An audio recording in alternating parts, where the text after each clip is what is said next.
অবধি সিদ্ধান্ত নেওয়া হলো কামালপুর সমস্ত গ্রামবাসী মিলে যে এই মুহূর্তে দেখুন আইনি লড়াই করতে গেলেও যে অর্থটা দরকার হয়, সাধারণ গ্রামবাসীর এত পয়সা তো হাইকোর্টে, তো সেই পয়সাটুকু এই মুহূর্তে নেই। আর এই দেখুন দুইবার জেলা শাসককে ডিসিশন নেওয়ার কথা বলা হয়েছে, কিন্তু সেখানে চূড়ান্ত মানে অসহযোগিতা। এটা যদি বলে রিপোর্টগুলো দেখলেই বুঝতে পারবেন।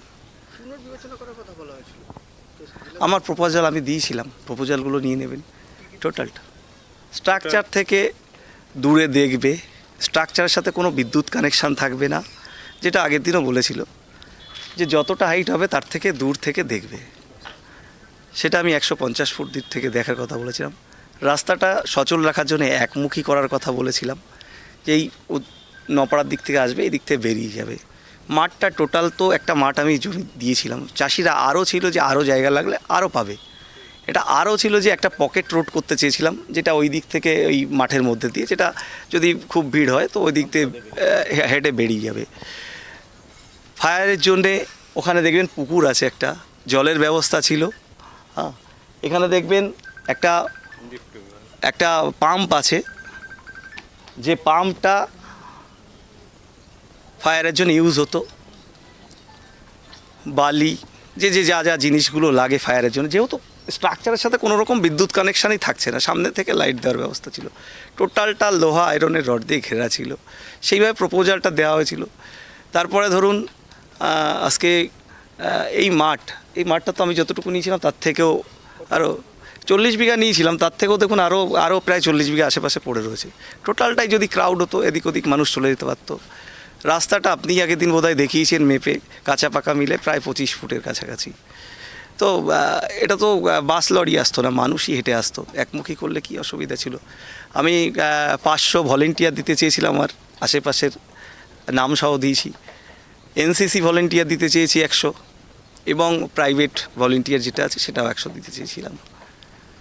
তো এরপরেও যে রিপোর্টটা পাঠানো হয়েছে, তো দেখুন রিপোর্টটা আমি দিয়ে দেবো আপনাদের, যেটা আছে মোটামুটি যে এখানে স্টাম্পেড হওয়ার সম্ভাবনাটাই বেশি দেখানো হয়েছে। এটা 15 ফুট হয়তো রাস্তা দেখানো হয়েছে।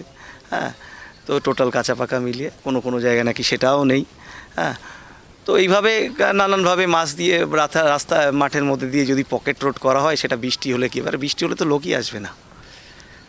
তো ফায়ারের ক্ষেত্রে ফায়ার দিতে পারছে, টোটাল অসহযোগিতা। বিশ্বের বড় দুর্গা এই মুহূর্তে, কারণ দেখুন আমরা কত লড়াই করব, আমাদের লড়াইয়ের জায়গা নেই। কার বিরুদ্ধে লড়াই করব? প্রশাসন আমরা পারবো না, সাধারণ মানুষ, সাধারণ গ্রামবাসী। ঠিক আছে, এটা চেষ্টা করেছিল যে একটা বিশ্বের বড় দুর্গা করা যায় নাকি। টোটাল টাকাটাই সাধারণ গ্রামবাসীর টাকা, টোটাল হয়তো কারো বেশি আছে কম আছে। হ্যাঁ, এখনও অবধি প্রায় 60 লাখ টাকার আশেপাশে খরচা। তো আইনি লড়াইটা লড়তে গেলে যে পয়সাটা থাকে, আমাদের দেখুন কয়বার কোর্টের দ্বারস্থ হয়েছি, তো কালকে যাওয়ার মতো পয়সাটাও এখানে এই মুহূর্তে কেউ, মানে টোটাল গ্রামবাসীরই পকেট ফাঁকা, এটা বলতে পারো যে কেউ এই পুজো করতে গিয়ে। তো এই মুহূর্তে এই পুজোটা ধরুন আমরা চিন্তা করেছিলাম যদি পুজোটা হতো, হয়তো পাশের গ্রামের ওরাও কিছু হেল্প করতো, তখন পুজোটা চালানো যেত। কিন্তু এই মুহূর্তে যে পরিস্থিতি রয়েছে, তাতে কোনো মতেই কালকের কোর্টের পয়সাও আমাদের কাছে নেই। আমরা অলরেডি আমাদের লয়ারকে জানিয়ে দিয়েছি যে এই পিটিশন, আমাদের যে পিটিশনার আছে সেক্রেটারি, তো এই পিটিশন উইথড্র করার জন্য আমরা অলরেডি মেসেজ করে দিই।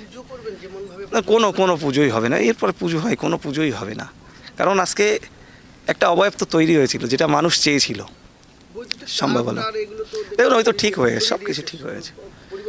তারপরেও কত সমস্যা আমি জানি না, কারণ দেখুন একটা পুজো করতে গিয়ে আমাদের যা শিক্ষা হলো, তাতে মোটামুটি পুজোই তো করছিলাম।